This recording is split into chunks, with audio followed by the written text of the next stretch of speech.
Hi ho everyone and welcome back to another episode of Johnny Torch Live. This is episode number 44. We are up to episode number 44. And our first live broadcast, our first broadcast anyway, live or not live, for the new year. So happy 2018 to you out there. Hope you've had a good new year so far. I haven't had a bad one. So the absence of bad is good, I suppose. So happy new year, one and all, from Johnny Torch. So, let's see, how you been? We've got a Torch News roundup planned for later on tonight. I can't say there's a whole lot of news, at least a whole lot of news that interests me. Uh, don't want to just be commenting on bland stuff that really isn't gonna jazz me, so to speak. So, we're gonna try to do some fun things in the second half of the show. Of course, we've also got this week in comic book television. There's not a lot there either because Agents of Shield had the week off. We got the penultimate episode of The Gifted to take a look at. We also have catching up on MacGyver. Two episodes of MacGyver that I got to catch up on, including the Bruce McGill episode that we were looking forward to seeing the original Jack Dalton come back to the show. Possibly more. Who knows? First off, let's take care of a little bit of business. The poll of the week question. If you are checking me out on Twitter, and if you're not, why the heck aren't you? Do I have to remind you again I'm on Twitter? How many times? Look at the description below, and you'll find my Twitter link there. You can get in on the fun of Poll of the Week. Lots of fun to be had there. On the Incredible Hulk discussion board, I used to run a contest, well, whatever you want to call it, but for the end of the year, I used to nominate a bunch of categories for the Irving Awards, the Golden Irving, as I used to call it, named in honor of Irving Forbush. And it didn't really go over so well because there's not enough members there to really make a lasting impact on public opinion. But I'm trying to do that here in the Twitter page. So I got a lot more votes this way, doing it this way, for in each category. But we started off with the Irving Awards with the Best Villain of the Year last year. The nominees, of course, were Vulture, played by Michael Keaton, Ego, by Kurt Russell. Well, he was voiced by Ciarán Hinds, I believe is how you pronounce his name. And, of course, Hela from Thor Ragnarok by Cate Blanchett. And, as the voting concluded yesterday, uh, Ego took fourth place with 10% of the vote. Steppenwolf third place with 13% of the vote. Personally, I liked Steppenwolf a lot. I mean, I can see why he didn't beat the other two that are above him in this poll, but eh. In second place, of course, Hela with 32%, and in first place with 45% of the vote, the illustrious Michael Keaton as Adrian Toomes, the Vulture. So, that is how that shaped up. Now we've got another poll for next week. As I said, I wanted to try to race for the best heroes and villains of last year's comic book movies, but this one for next week is a Star Wars poll, and the question is: besides the original trilogy, if you could only keep one of the following in canon in the Star Wars saga, which would you choose? The prequel trilogy, Phantom Menace, Attack of the Clones, Revenge of the Sith; the sequel trilogy, The Force Awakens and The Last Jedi; Rogue One, or Ewok Adventure and Battle for Endor. 98 votes. Oh yeah, votes, which is really good. That's a good demographic. Here we got 98 votes already, and we still got 4 days left in the poll, so make sure you get over there and vote. But of course, in last place, the Ewok Adventure and Battle for Endor. I think one sole voter voted for that. With respectable showing in third place with 23%, Rogue One. In second place with 29%, we have the prequel trilogy, and in first place with 42%, the sequel trilogy. Say what? Are you guys nuts? I don't know. I don't know about this poll. I don't know about that. Of course, I would take the prequel trilogy by leaps and bounds over the sequel trilogy. The Force Awakens was just a lackluster movie, but The Last Jedi really was underwhelming. So, I mean, you kind of give the first film a pass for just, setting up the world, being a little uninspired, but still setting up things that will pay off later. I don't really know what The Last Jedi paid off for anyone. I mean, you guys let me down there. I don't know what happened, but hey, the people have spoken so far. A large have said the sequel trilogy. So I gotta go by what the people want. That's what they're saying. But you still have time to vote the prequel trilogy, please. If you are at all interested, get over there and vote on my Twitter page. All right, so blizzard going on out here. Yes, it is very cold and lots of snow. Actually stopped falling at this point, but yeah, we got a lot of snow up here in the Northeast in New England. I am sitting high above it all in Torch Tower, stately Torch Tower, where we overlook all of this fine Commonwealth of Massachusetts. Um, so yeah, let's get started here now. What are we going to do first? How about we start with this week in comic book television? Again, I don't have the numbers here for the this week in Johnny's NFL football picks of the week. Let me see. As I rummage through my belongings here, let's see what we have here. If I can just make a quick update on that. Yeah, week 17, the final week of the season. I let's see. Had a record of 6 victories and 10 defeats. That's kind of par for the course for the final week of the season, though, because a lot of teams are sitting there, guys, that are fighting for it, that are pretty much playing for nothing but pride. So it's not surprising. 6-10. We got wild card weekend coming up. I probably would have done a show on Saturday like I usually do, football picks, but unfortunately, because of the blizzard, everybody's indoors. Nobody wants to take to the roads and this and that. So the broadcast is done today.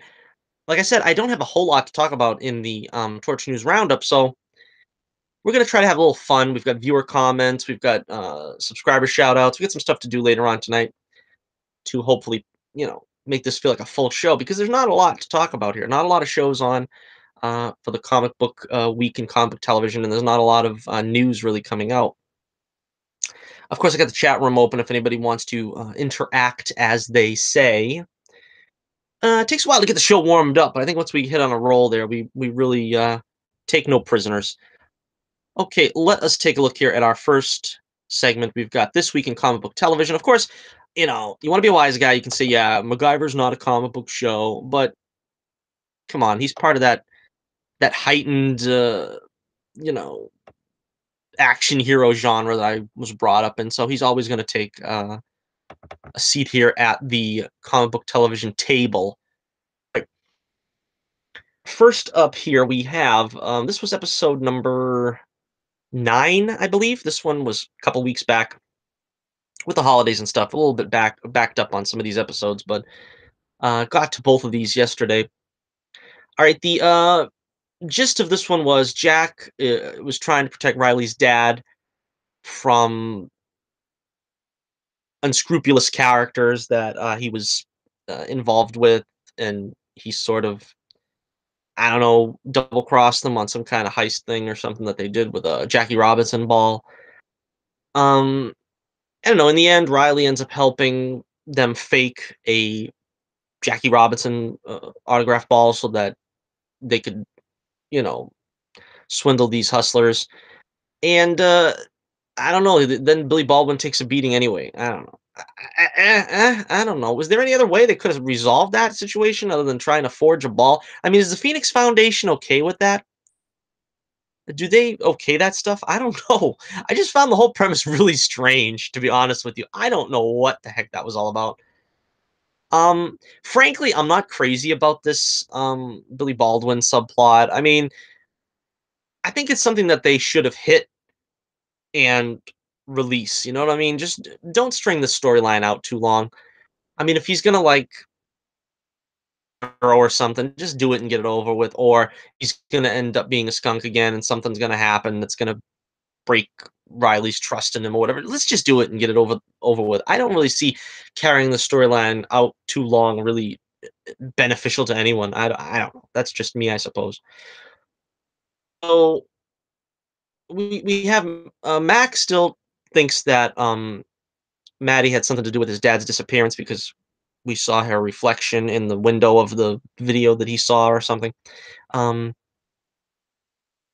then we've got Bozer and his girl. I can't remember what her name is.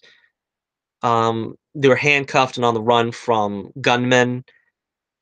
Uh, Despite Bozer getting shot or at least grazed with a bullet, it's revealed to be just the final training exercise and how they react to being under stress and stuff with a gunman chasing them.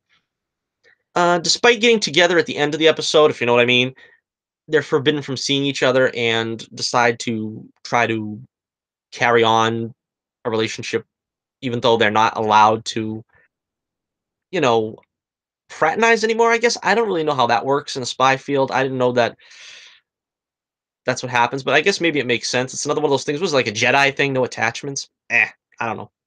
Anyway, but yeah, I like that whole Bozer subplot they've had of him trying to learn.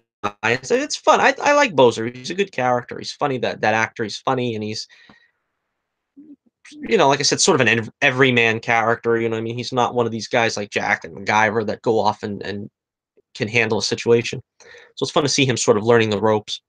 All right, so the real A plot of the story of this episode, I suppose, was Mac trying to help a woman fix a broken down ship in the Arctic to HQ. This is the woman in question right here. This picture. It was pretty sad and not entirely expected that Mac can't solve all her problems, and she decides to make a sacrifice to save her students that are on this ship, and I guess sealing the door from the outside so the water won't pour in and basically drowns. Um, and it's just one of those things where MacGyver learns that I don't know if it's a lesson that he had to learn, but I mean, he can't save everybody, and he did everything he could from a distance to try to solve the problem, and it just wasn't enough. And it's sad because I don't know. I mean, I'm not really used to MacGyver being in that kind of situation from the original show. I'm talking with Richard Dean Anderson. I don't know. I don't remember it ever being so depressing. And it was kind of a depressing episode between, like I said, the Billy Baldwin subplot and this. I don't know. Not really one of the best episodes, but it was all right. It was okay. Stars out of 5. Just 3.5 stars out of 5. It's sort of a bottle episode. You know what they call it, a bottle episode when you just stay in one location for the most part and try to save the budget for another time, something like that. All right, let's move on now. We've got to get to another episode of MacGyver here. This is the Christmas episode. This was the one where it was heralded that there we go. Bruce McGill in the original MacGyver series was coming back to play a new character. Uh, Again, in my notes, I don't have the name of his character, but he's an FBI agent. And well, first let's start at the beginning of the episode. I thought the beginning was hilarious. Where you had MacGyver dressed as Santa with no beard. I thought that was the thing because the kid in the mother and kid come on the elevator and the kid is like saying, "Hey Santa, what's going on?" This and that, but he didn't even have a beard. And Jack is dressed as Rudolph the Red-Nosed Reindeer.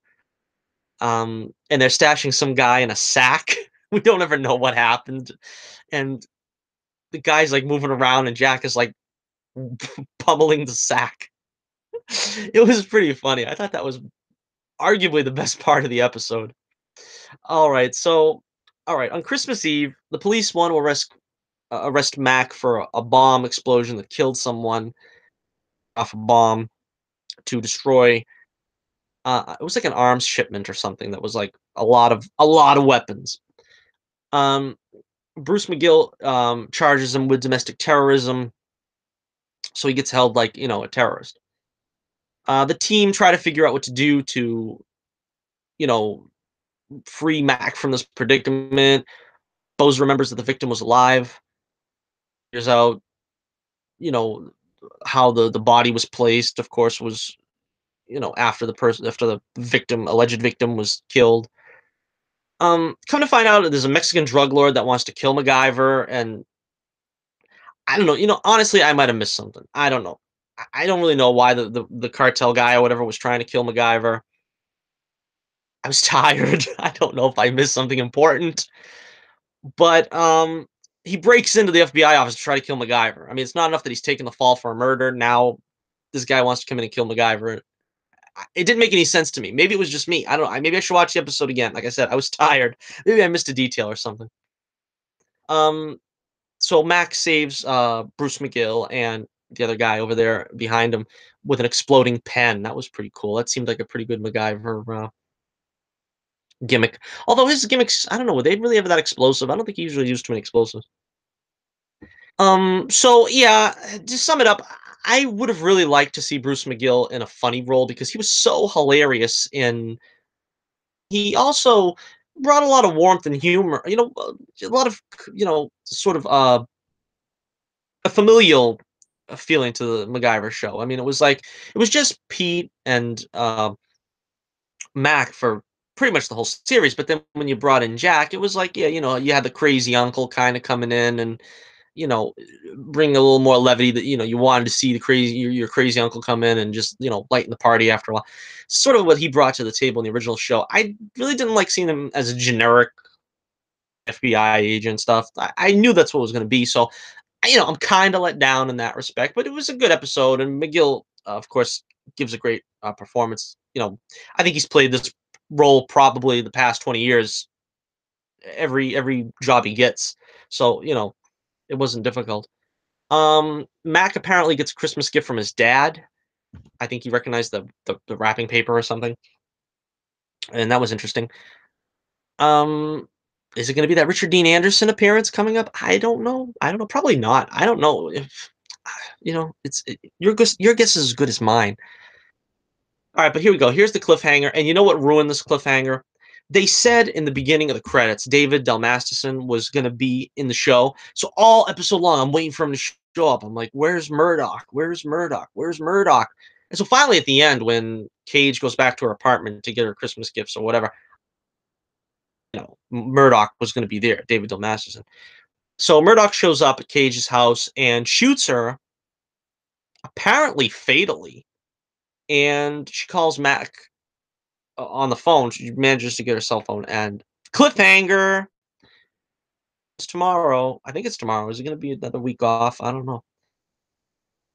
But I don't know. This is interesting because I don't put it past this show to do a downer like this because they're starting to build her up as, oh, she's one of the family now, Cage, and she's one of our own, and she's grown to be part of the team, part of the family.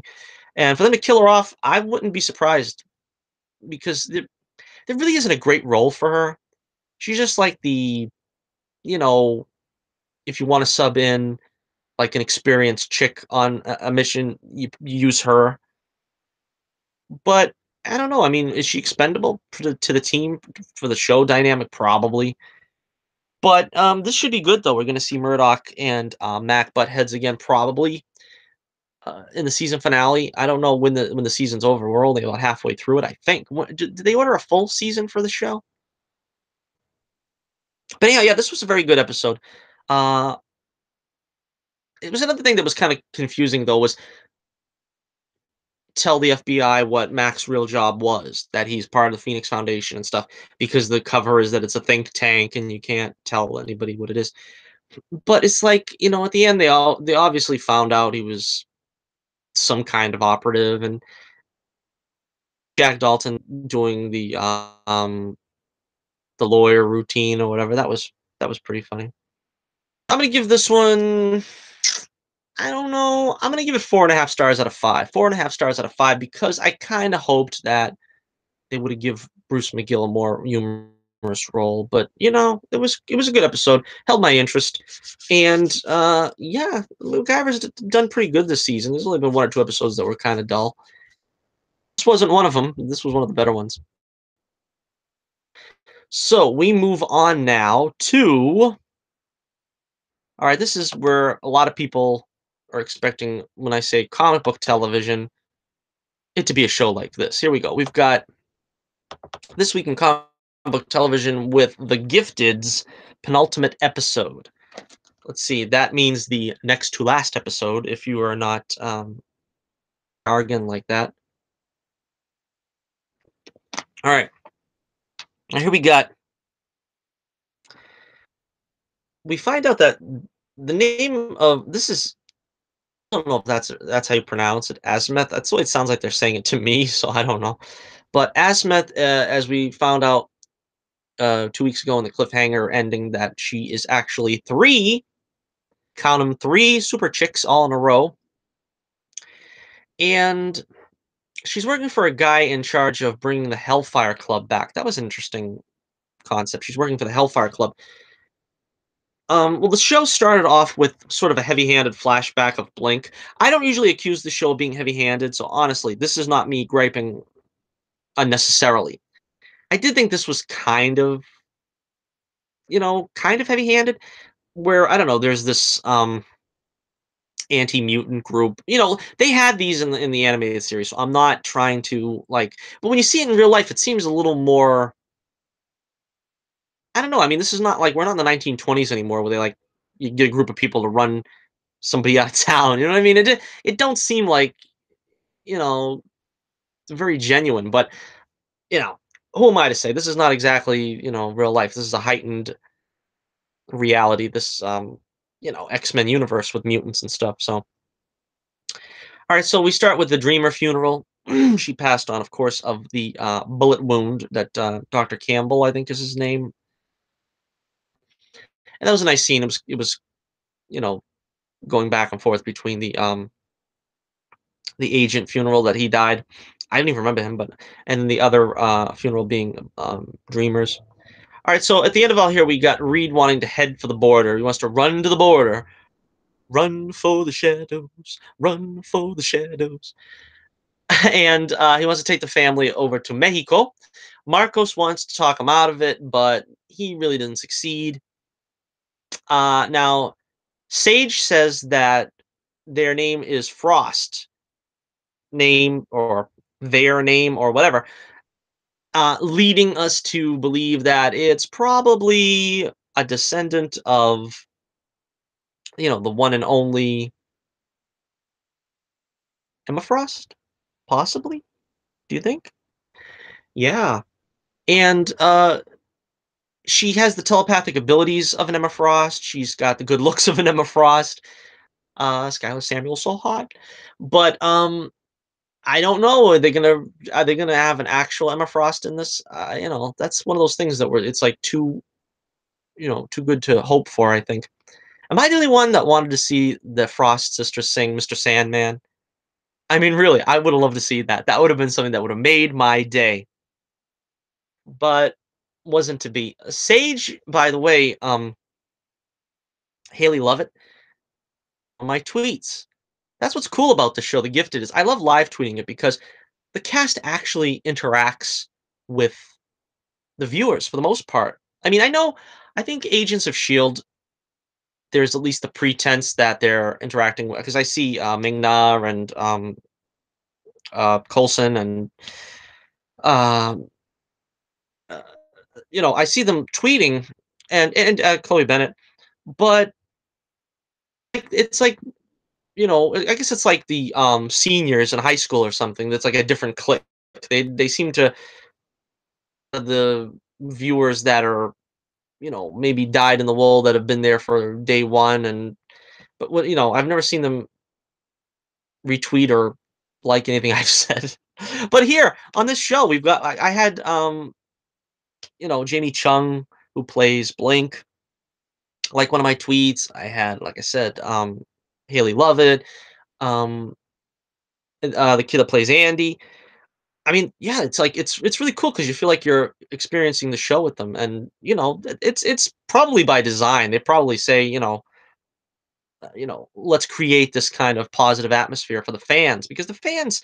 This is like I said, more of like a sophomore class show that you know it's not like a juggernaut. For it's like pretty much we're the cool kids that are got our own club with this show. At least that's the way I see it. I don't know. It's of course. So, that's what I'm saying. You could tell it feels like that there's a real desire to you know interact with the fans on this show. All right. So anyhow, the Frost sisters want their help. Um, the whole team, all the mutants, pretty much reject them. So Frost, one of them, tempts Andy, which was pretty cool because if I was Andy's age and I was being tempted, hey, in my own age now, I probably still could be tempted by Frost, one of them, whatever it is. But they're trying to go for what they think is the weak link. And like I said, that's pretty cool because he's not a weak link. What I think will happen is he's the one most susceptible to turning to the dark side. I said this all along that if this show goes long enough, I think you're going to see probably both of them, both Strucker kids, turn to the dark side. That's what's going to be fun about this. You're probably going to have the parents get killed off like by season 5 or something, and then you'll have the kids grown up and being, possibly villains that the de facto X-Men team that's here probably have to take out. That's interesting. That's an interesting concept to have. I'm not sure, because they're building them up, and you think they're the heroes. They could very well turn to be the villains. Then, of course, Polaris's baby is a power up. She seems to be getting more power since she's been expecting. Um, One of the Frost sisters also tempts Polaris to the dark side, as she mentions Magneto, not by name, but she mentions Polaris' father, which we all know is Magneto, in the Hellfire Club. So they're kind of building to that Magneto thing, and I think that they're gonna at least mention Magneto by name pretty soon. I don't think they can just skirting around that issue. We got the Illusion Boy back. Um, I guess the family went to a safe house or something on the way to Mexico, and the Illusion Kid. Dr. Campbell, his Sentinel Services finds them where they're hiding with the help of some mutant slaves, and he tries to blast them out of the building. Andy gets taken out, and he hears Azimuth telling them the way to escape.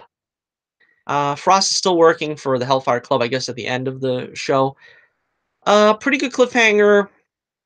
No episode next week. The 2-hour finale is the following week. That will be a blast from the promos. It looks like it's going to be a blast. The show has been renewed for season 2, which is very exciting because it feels like this show is more touch and go about whether it's going to last. I mean, we also don't really know what the situation is with Marvel now that Disney has acquired the Fox film division and apparently, television division. Are they going to start phasing out these shows? I don't know. We'll see what happens. Of course, they could just acclimate the show. It really wanted to make sense. All right, so I'm going to give this episode. I got to give this episode 5 stars because it was obviously the episode of the week of all the shows. I'm giving this one 5 stars. Episode of the week, the penultimate episode of The Gifted, and we can't wait to see that 2-hour finale coming up in 2 weeks. So that does it for our This Week in Comic Book Television.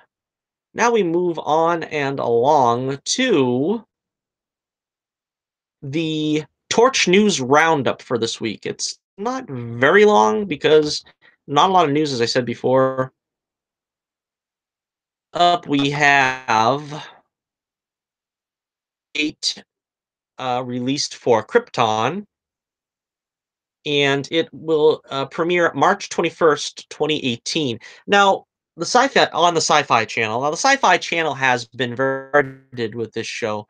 They releasing a lot of footage or I don't know much at all about this show. We've got a new image here. We've gotten a couple of images of you can see there, I guess that's Superman's great granddad with a Superman cape on, and he's got the emblem on too. But I did manage to get the we got the synopsis for the show. So it goes, and I quote: set 2 generations before the destruction of Superman's home planet, Krypton.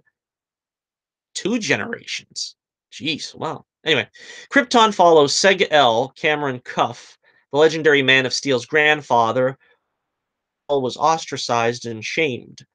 With Krypton's leadership in disarray, Sig-El encounters earthly time traveler Adam Strange, Sean Sipos, who warns he's under the clock to save his beloved world from chaos. So yeah, Adam Strange is going to be in the show. That's another interesting thing that they've decided to do here. Why would Adam Strange try to save Krypton though? It doesn't make much sense. I don't know a whole lot about Adam Strange. He does that kind of stuff where he pops in as sort of like a Spectre. Well, I think there was a character, the Spectre, did almost the same thing where he tries to help out people, and he does this though, and Superman never gets off of Krypton. So I don't know. Fighting to redeem his family's honor and protect the one he loves, faced with a life and death conflict, to save his home planet or let it be destroyed in order to restore the fate of his future grandson. Hmm. So that's kind of the hook for the show. I can see it now. They want to make sure that Soups comes to Earth the way he's supposed to, so he knows the future. Sig-El. That's kind of a strange name too. Sig-El sounds like a. Anyway, Krypton is from Warner Horizon scripted television and is executive produced by David S. Goyer, alongside Cameron Welsh and a bunch of other producer names that I'm not going to bother getting into. Based on the DC characters created by Jerry Siegel and Joe Shuster. Props to them. In March 21st, 2018. So, what do you think about Krypton? Is this going to be something worth your time, or is this going to be another one of those things that sort of fizzles out, or do they have an interesting enough hook for you? I mean, I gave Gotham a chance, and I'm still giving Gotham a chance, even though it's got the most ridiculous lows and the most is I don't know. It's a strange show, and I imagine this is going to be almost as strange, where you're going to be like, what are they thinking? But at the same time, it's like, oh well, we kind of want to see what's going to happen, you know. So let me know in the comments below what you think about Krypton on the Sci-Fi Channel. I will be bringing a probably. I don't know how many episodes it's going to run. That's going to be interesting because it's on the Sci-Fi Channel. It's probably going to run through, I guess, maybe the spring and summer. I don't know how many episodes, but that probably is what's going to be the case. All right, and finally, the only other real notable subject we got here is Solo prequel has snagged John Williams to create a Han Solo theme for Solo, a Star Wars story, prequel, so to speak, of A New Hope. John Powell will be doing the score for the Han Solo solo. However, Williams will be writing the main theme with Powell doing the rest. Describes it as the present plan is that I'm writing a theme for Han Solo and John Powell is going to write the score, which he'll do brilliantly. What I will do is offer this to John and to Ron Howard, and if all parties are happy with it, then I will be happy. John will complete the score, he will write all the rest of the themes and all the other material, which I'm going to be very anxious to hear. So, what do you think of this? This is pretty good, isn't it? This is cool. They're trying to do right by this Han Solo prequel. I mean, they grabbed Ron Howard, who's a reliable and dependable director. They got John Williams trying to do a theme song for Han Solo, which he never had one during the original trilogy, but it's okay. Um, we also had that little there was a release of some Russian posters or something. I don't have them really here to show you, but apparently those were on the level. I couldn't find out if they were on the level or forgeries or something. Apparently we've got some promotional material coming out from that. They're going to have to start putting out a trailer and stuff pretty soon because it's released in May, and we haven't even gotten our first teaser trailer. And you got to start putting people's mind at ease that this is actually going to be something worth seeing. Also coming out was the rumblings that Disney has pretty much washed their hands of this film and are expecting it to fail. Now, as I just said a moment ago, I think they're putting every opportunity into this film to try to make it succeed. But you have to also remember, it's what I said about Justice League. You can't expect to have this many fingers in the pie and this many cooks in the kitchen and still expect it to come out as a artistic masterpiece.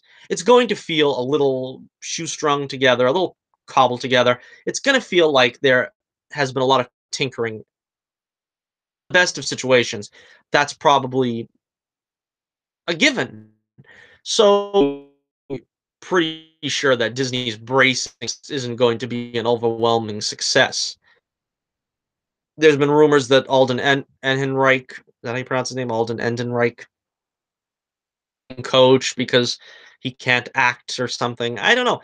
You just have to you just have to feel that there is going to be some kind of backlash when this film comes out. But I'm just hoping that it's going to be a genuine Han Solo. I believe Lawrence Kasdan did write the script with his son, and that was part of the reason why Lord and Miller were fired because there wasn't a lot of fidelity to the script that Kasdan made. And Kasdan did a great job with the Force Awakens characterization of Han Solo. I didn't like that he was, regressed back to being a smuggler at 70 years old, but it did feel like Han Solo. So I do have some faith in the script. I do have some faith that Han Solo is going to feel like Han Solo, but it's pretty much all the other trappings. Is it going to feel like, and of course, he also wrote Lando Calrissian in The Empire Strikes Back and Jedi, so obviously, Lawrence Kasdan also knows his stuff when it comes to giving Lando dialogue and so forth. So, what do you think? Let me know in the comments below. Are you excited for the Han Solo prequel? Are you more excited now that John Williams, legendary composer, is going to add his talents to the pot and try to bring some magic to this endeavor that they're trying to do with this Han Solo prequel? Let me know in the comments below. That is pretty much all I have for you for news. Hard to believe. It's not very big news. It's the beginning of the year, I guess, is why is not a whole lot coming out. But to finish up the show, because I usually try to do an hour show. Of course, this will end up going into over an hour because I just always get long winded. But there's some more interesting things going on Twitter. About a month ago, I had this interesting conversation with Steve Chung, who is one of my followers, and I follow him on Twitter. And he's suggested that Anthony Stark return to the Flash television series in a role, a television show. Now, for those of you who don't remember, Anthony Stark played original 90s Flash television show. And I really loved that idea, and I got on board with it right away, and I said, "Yeah," because one of the great things about that episode with the Ghost was it was set up for a good sequel. You had basically when, like, the internet it wasn't even in its infancy, the internet was, like, completely, you know, uh, even before infancy, so to speak. You had the Ghost who was, like, this technological and he was ahead of his time on things, but they never caught up to his, the time never caught up to his intelligence. And so he was trying to put his mind through a computer, so to speak, and control all of technology. Really interesting character, really fun character. And so I said, yeah, it would be great to have him come back in that same role and have it be the crossover episode between the 90s Flash with John Wesley Shipp and the Grant Gustin show, because we're all dying to see that. And lo and behold, not only did Anthony Stark get on board with us by liking the tweets, so did John Wesley Shipp. I was just amazed. I mean, that's one of the great things about Twitter is you never really know who's going to be watching.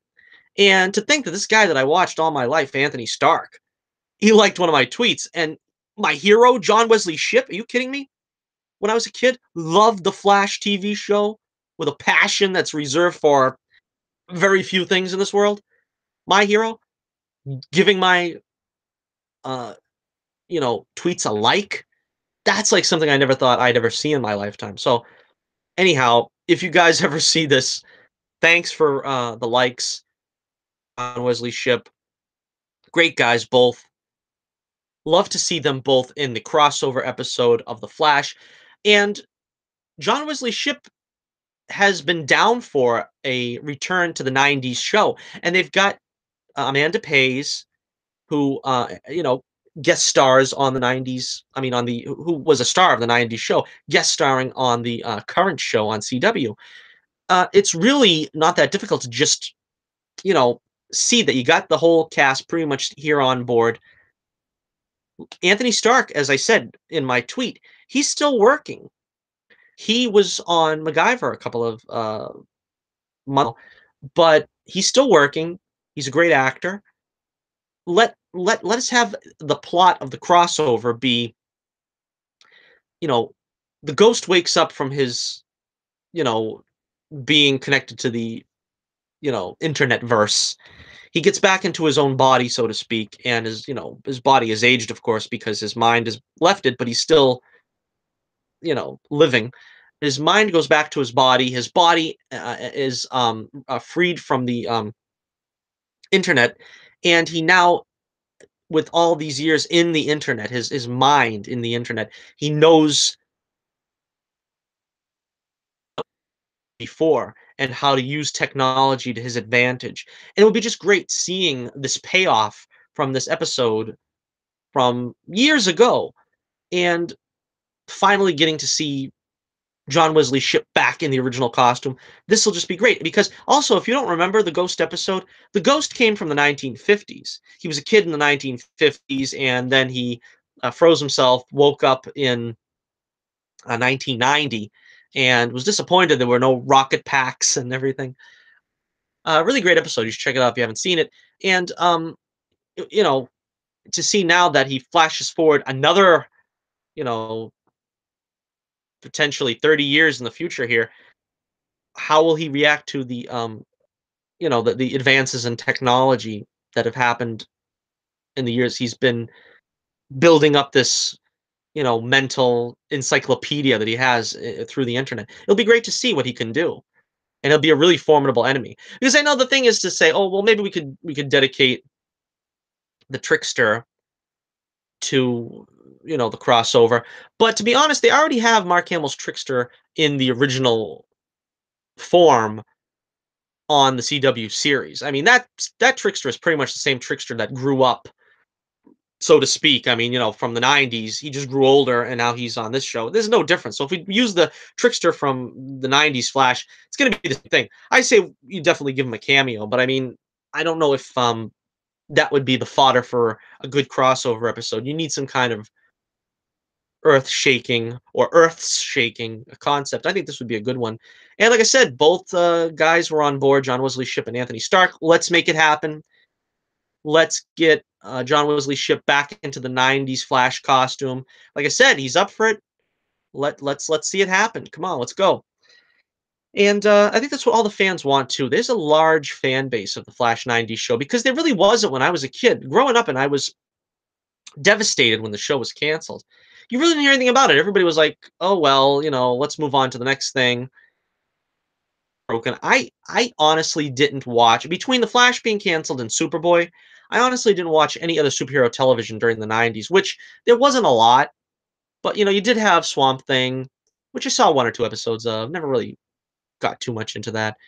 You had Mantis, which again I was like, "Oh, don't break my heart. I'm gonna start watching." you'll cancel it. Anyway, there a handful of shows in the '90s. I think there was an X-Men. There was a show they tried to do from the X-Men universe, but there was nothing really. And I didn't watch Lois and Clark because I was disappointed with the way they canceled Superboy for Lois and Clark. And Lois and Clark was, was a subpar show compared to Superboy, in my opinion.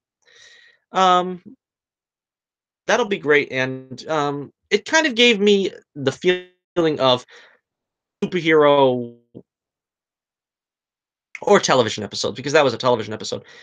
But so I wrote down a couple of pitches here. I got on Twitter where, let's see, I pitched the Flashpoint paradox, but I cast it. It was like a fan casting, but in that.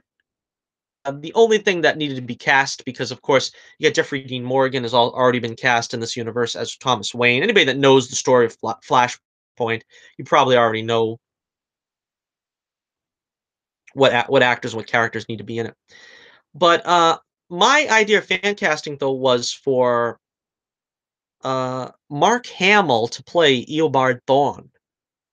I think that would be the most stellar casting. I can just see him in that role because there is rumors saying that Mark Hamill wanted to play the Vulture in Spider-Man: Homecoming, and it just seemed natural to me that we give Mark a role in a Flash because keep that tradition going of Mark Hamill playing a Flash villain. I mean, I don't think we need to see him play the Trickster again, but think about it. Him as Eobard Thawne. That would be pretty cool. I can see him, Barry. You know, he just got that kind of. He could bring that gravitas to that Eobard Thawne role, and I think it would be great. I just love to see it. And all right, my next casting was I don't have images for all these, but my next casting was Jesse Eisenberg back as Lex Luthor. Of course, you have Henry Cavill and Amy Adams as Superman and Lois Lane.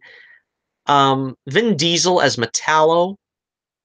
I think that's what we need for Metallo. Is we need a guy that's like buff like that, and of course he'll end up being a robot body at the end of the movie anyway. So he's probably not even gonna make much before we see the real Metallo. And then we have Henry Cavill as Bizarro. Now, see, the problem with this is that Luthor already tried to create Doomsday, and people are probably going to say, well, he's trying to create Bizarro. It's going to be like the same plot line. But I think you play this as a sympathetic monster. That's what Bizarro really is. So I see it as Luthor hires Corbin, John Corbin, of course, Metallo, as Muscle. He ends up trying to, tinker with him genetically or something. That's what, causes Corbin to need the robot body. And he gets powered by kryptonite, and that makes him the ultimate weapon against Superman. Meanwhile, the experiment with Bizarro goes horribly wrong, making him this subhuman clone that he was working on because um, he stole some of the blood that was shed when Doomsday killed Superman. And Luthor got his hands on that afterwards and created the Bizarro clone. Meanwhile, Amy Adams' Lois Lane is kidnapped by Bizarro, and she basically acclimates him and tries to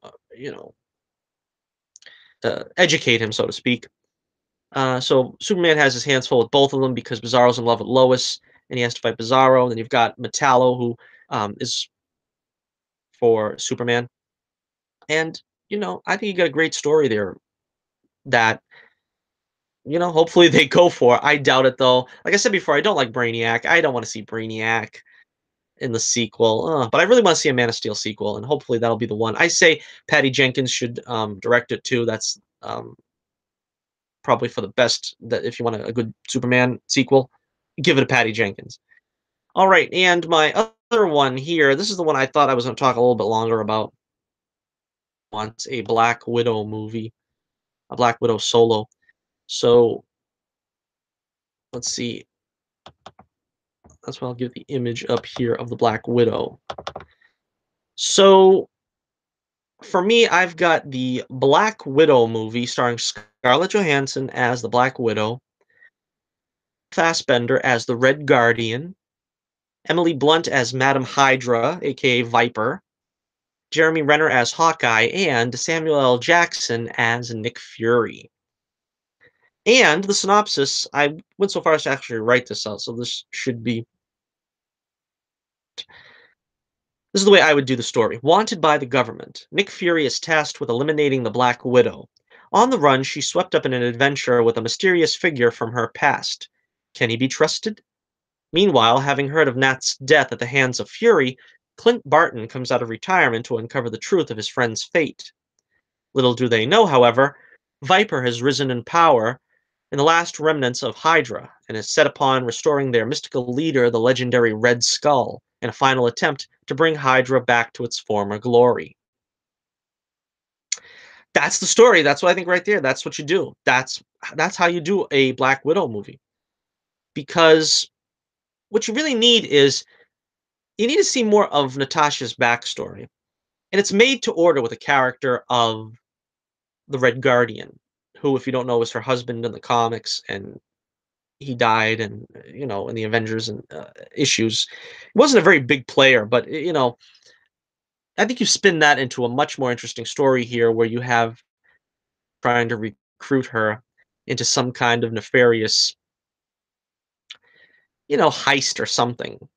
And she doesn't know that she's playing unwittingly into the hands of Viper, who on the side, which was a great character that they kind of used in the Wolverine, didn't really represent the Viper that we kind of know from the comics.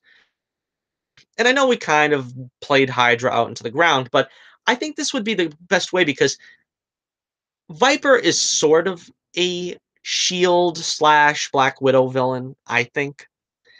So I think when you try to choose a villain for the Black Widow movie, I think the Viper is the one you go to. I think she's the go-to one. And this is a great way, of course, because she's trying to reformat Hydra and try to bring it back to its former glory, that she would try to restore the Red Skull. She's the only one, Madam Viper, who wants to or believes that the Red Skull can be brought back. I think the rest of Hydra thinks that he's a myth at this point, that he was a legend, that maybe the myth was bigger than the man, that he's not really the Red Skull. He was just Johann Schmidt, some crazy dude in a mask that thought he was smarter than Hitler, which he was, but I mean that he tried to take over from Hitler. She, though, is one of the few loyal to him that believe that he was, you know, the future of Hydra, that Hydra wasn't going to flourish without him, and that she'll try to bring him back from the existential void in which he's found himself in the past two phases. You got to bring Red Skull back eventually. Now the question is whether Chris Evans will be back, but if not, recast the role. And I say that you build up Red Skull at the end of this movie, but he doesn't face the Black Widow. You save him for a Captain America movie. I was tempted to put Sebastian Stan in my synopsis here as the Winter Soldier. I think he would probably be a good side character for Natasha in this film, but basically the friendship with Clint Barton really needs to be paid off. And I can see Clint Barton, you know, confronting Nick Fury and trying to get the lowdown on what happened. And of course, Nick Fury is charged with the government to kill the Black Widow because they feel that she's a threat. And you can build that up in some way, the government didn't seem to be too thrilled with the Avengers or Black Widow in the Winter Soldier. They were having her on Senate committees in the Winter Soldier, and then you've got the whole incident with allowing Captain America and Bucky to escape. You could probably spin that into she's still on the run. Now Nick Fury has got to bring her down and kill her. Of course, it looks like Nick Fury killed her, but he really just faked a killing, and he can't tell that to Hawkeye, and Hawkeye gets furious and he goes off to try to find her. You know, helps her out in the final act. I mean, you don't want to really have, it's not a Black Widow and Hawkeye movie. That's the reason why I said I think the Winter Soldier would have been too strong a presence. I think Hawkeye's enough of a side player where he can help without feeling like he's encroaching on her movie. So I thought he was a great pick. I picked Emily Blunt as Madam Hydra because, of course, she was originally supposed to play the Black Widow, but I think she turned it down for some reason. There was conflicting things happen. This would be fun to see her play the anti-Black Widow against Scarlett Johansson. Of course, you also have Michael Fassbender. I think he's just got the right magnetic personality that you could see why, Natasha would have been in love with him back in the day when they were married. And he's like trying to kind of get back with her, but he might have his own agenda why he wants to get back with her. And, that's going to play with her emotions a little bit because Natasha's a very guarded character. I mean, you don't see her just falling for anybody. That's why I didn't like the relationship with her and the Hulk and they kind of carried out a little bit more through uh, Thor Ragnarok. But I don't see that. I think it's possible to do a love story with Natasha, and I don't think that this would really be a love story. I think it's more of sort of she gets swept up in sort of like events, as memories of the past, but not necessarily like this is going to be a love story between them. Bender, an enigmatic character that really catches you up into a web of intrigue and stuff. I think it'll be a lot of fun if it turned out this way. Of course, this probably won't happen because, like I said, the reason why we don't have a Black Widow movie now is because now you know me. I'm an advocate for PG or PG-13 superhero movies. I believe kids should be able to see all superhero movies. That's why I wasn't crazy about Logan. That's why I wasn't crazy about Deadpool. You just tame down some of that stuff, and it's still acceptable. In a Black Widow movie, it's not so much that it needs to be rated R, but you have to play. I've said this before. You have to play to the Widow's strengths.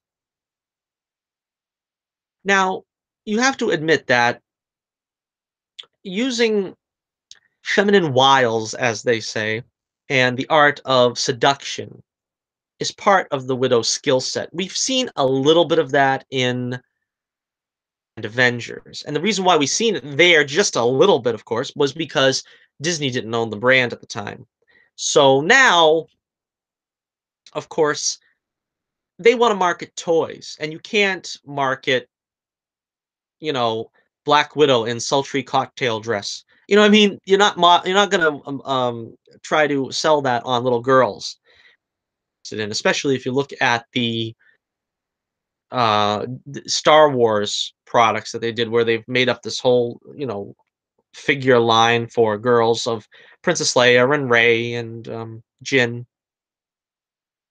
And I imagine Marvel wants to do that too. They have a DC line like that with Wonder Woman and Harley and Poison Ivy. And you can't really market Black Widow to little girls. She's a seductress. She's not Wonder Woman. She's not Supergirl. She's not the girl next door. She's a seductress. She's a Mata Hari. You know what I mean? She is going to charm men and give them just enough of what they want to get what she wants out of them. And that's why it's hard to market the Black Widow. That's what makes it difficult to give her her own movie. Because if you're really going to use her to her full potential and her full strength, you're going to have to take advantage of the fact that that's what she does. Manipulating men is not something that you want to, glorify in these PC times, I guess. You don't want to show a seductress, so to speak, a temptress. Oh, you shameful hussy, Black Widow. But that's basically what she is. You have to play to that strength. And I don't think they know how to approach the character without doing that.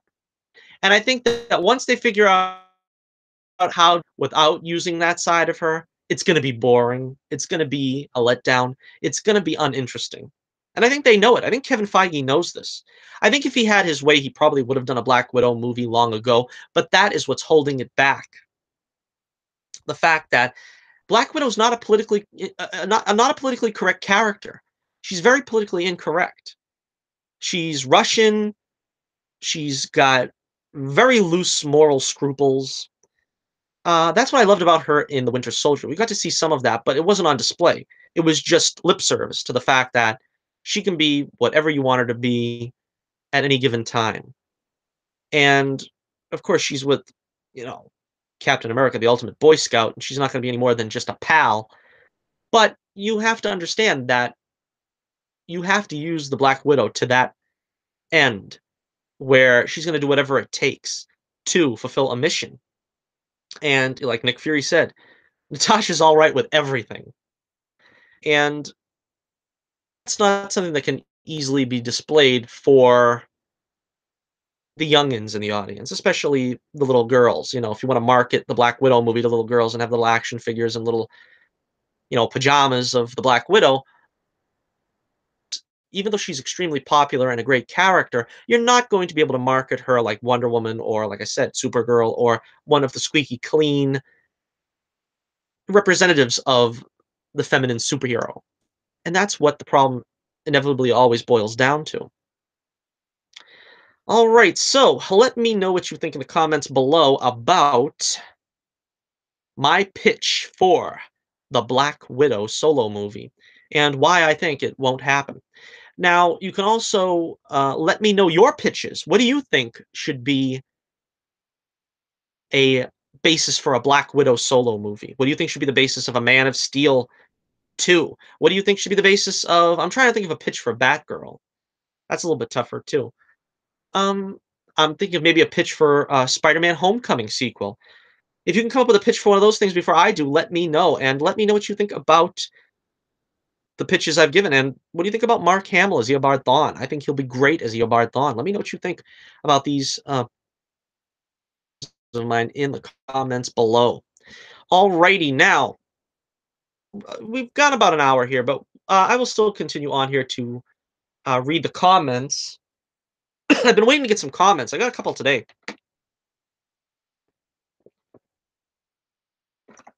Well, H2O. Boy, if you had a nickel every time you heard me say that. I say that every week. All right, but I finally gathered up enough here to make an official segment out of this. I like to read comments, and as usual, one of the most popular videos I have is the Torch soapbox, the in defense of George Lucas and the Star Wars prequels. It's a very popular one. I'm so glad that I managed to do it before my computer wouldn't allow me to do videos anymore in the scripted format. But I've got to find a way to get to that. That's my New Year's resolution. I'm going to try to get my videos. That was my original plan all along. I mean, I was originally inspired by if I would like to have viewer questions where people ask me these things, but I just got to say them on my own. But of course, I was inspired to do what I'm doing by two people in particular: Captain Logan from Geekvolution and his superhero Rewind, enjoyed at least in the early years, and Oliver Harper's retrospectives. Both of them are just great. And I know most of you that follow me probably have followed them as well. But they just do great work, especially Oliver Harper's retrospectives. And I wouldn't say I try to imitate either of their styles. That is the kind of format I liked, that I was intrigued by, that I wanted to try to do something similar in that vein. And just doing live shows didn't really cut it in that way to do that. So that's the type of format that I like the best, and that's the kind of style I want to get back to. But again, my laptop, both of them, I have two of them. Neither of them are really conducive to that kind of work. I don't know why, but I've got to look into it in the future. In this coming year, I will get this resolved. Viewer comments. First off, we have from last month. Tarleton Lives says of my In Defense of George Lucas and the Star Wars prequels video, perfectly said. Thank you very much, Tarleton Lives. A lot of people agree with you on that comment. All right, also on the George Lucas defense video, we have Crash Overall, who says, I love Lucas Works and the expanded universe. Much better than Disney. Well, I am a prequel fan, and as I said, I, I, I just don't have any confidence in Kathleen Kennedy anymore. I don't know, because it's sad because I was originally very happy when George Lucas handed the reins to Kathleen Kennedy because she's one of the old guard, so to speak. She's been with the company. She's been with Lucasfilm since probably since Raiders at least. I don't know if she was there for Empire. Goes back quite a ways. And you would think that she knows, you would think some of the master rubbed off on her and that she would, kind of know how to helm this franchise. But so far, 90% of her have all been poor. And as I did a GIF on or a meme, I should say, I guess, on my Twitter of Queen Amidala saying, if Disney can't make quality Star Wars films, I suggest new leadership is needed. I call for a vote of no confidence in Kathleen Kennedy's leadership. All right, and one more we've got here from the In Defense of George Lucas and the Star Wars prequels video. Sebas G says, the prequel screen package simply couldn't deliver 5-year war content in like 2 movies. Moral of the story is don't try to rush things since it will end up in a controversial work, and afterwards the audience might be rewarded with a sequel cash grab to read instead. Well, that's an interesting look at it.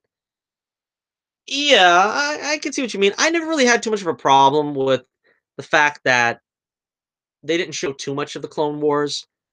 You only got the very beginning and you only got the very end, and that's where the Clone Wars TV series came out, the cartoon, the animated series. That didn't bother me too much, but yeah, I mean, that's what the sequel trilogy is now, a cash grab. I don't think any of us can disagree with that. Thank you, Cerberus G, for the comment. I also got a comment on another one of my most popular videos, the Wonder Woman TV series retrospective. The man from Krypton says, I loved Wonder Woman until she went to the 70s. It was cheesier than the World War II episodes, and as much as I like her as a character, she didn't work as a 70s espionage series. She works well as a World War II era, or with the Justice Society or Justice League. My opinion only. Well, that's great. You're entitled to your opinion. I I understand. I think a lot of the roots of Wonder Woman go deep into World War II, and I think she works great as a character there. But I don't know. I think there's only so much you can do with Wonder Woman facing Nazi villains. I mean, like I said, there was only so much you could do with that. They did that all during the first season of the ABC series. But for whatever reason, it's like you can't really come up with too many, you know, great villains out of World War II. It's the Nazis, and that's it. So I think going to the 70s, see, the part of the thing was the 70s was, you were trapped in sort of the Mannix era. You know what I mean? The story, the series took on the tones of the then existing 70s shows like Mannix and the Rockford Files or whatever else was on at that time. It's a little bit before my time, but you could tell that the shows were filmed in that sense that it was just like an espionage show, a detective show, and the same thing can be said for like the Hulk. The Hulk was not really a superhero show. The Hulk was, a family drama. It was hard edged as Beretta, heaven knows, thank God, but something like that, like a drama, and it wasn't really thought to be like this flashy superhero show. So I mean, yeah, I can understand what you're saying, but I still think it was better for them to move Wonder Woman to the 70s. Only so much they could do with the Nazi villains. All right, so let's do some subscriber shout outs here because subscribers here, I'm really happy to say. We've got the Lone Wolf of Comic Book Hunts. Thank you for joining the team here and being part of Johnny Torch Live. You can check out his channel. It looks like he really gets into comic books, so that's going to be cool. Book fan here, we've got another new subscriber, Jean Paul Ace Peter. Go out on a limb and say you're a fan of the band Kiss. I don't know for sure, but I'm gonna guess you're a Kiss fan. Um, so check out his channel. And also, I got another subscriber of Pirates Cove. I'm not sure if Foxy has a channel per se, but Check out her channel, see what Foxy is up to. And I want to thank you because I always, bemoan the fact that I bleed subscribers. I get 2 or 3 subscribers and I lose 4 or 5. So to have gained 3 subscribers and still not lost any in the past week for joining the team here. Like I said, we're a team. I like to interact more with the fans if possible of comic book stuff, sci-fi stuff. We're all fans. We're all fans of the stuff, and it's great to be able to talk about it with. Of course, we've also got comic book television, as I said, is a big part of what I do here. Uh, what do we got to look forward to here before we wrap up in the coming year? Oh boy, Black Panther is only about a month away. Isn't that hard to believe? Like about a month and a week away. We've got something to look forward to there, not too long from now. We've got, of course, Infinity War is just going to blow everybody's minds. Everybody's minds are going to be blown. Then we got Han Solo prequel coming out. Gonna see how that is. The Black Panther's final trailer, I believe, is coming out sometime this weekend. I could be mistaken. I'm not entirely sure. I remember hearing it was going to be during the halftime or something, I believe. I'm not sure. I don't watch college football. I just watch the NFL, for better or worse. Yeah. Yeah, thanks for joining us once again here. Thank you for being a part of the show. God love you for watching. I say it every time, and it's true. All my subscribers, much love, much kisses, much hugs for being a part of the show and for following me on Twitter. If you don't follow me on Twitter, check it out because there's a lot more fun to be had there on Twitter. And if for whatever reason this is the first time you've ever checked us out, come on back. We do a show at least once a week. I try to do a show every Saturday. So we pushed it off to Thursday this week because the blizzard, the blizzard of 2018. But yeah, Saturdays and sometimes Wednesdays I'll do a live show. So I try to do it, at least once a week, if not twice. And thank you once again for watching, and have a happy and blessed and safe and healthy. Hope it's going to bring all your dreams true for you, as Laverne and Shirley would say. Okay, so once again, this is Johnny Torch reminding you once again, keep the flame burning brightly, and I'll be with you again real soon.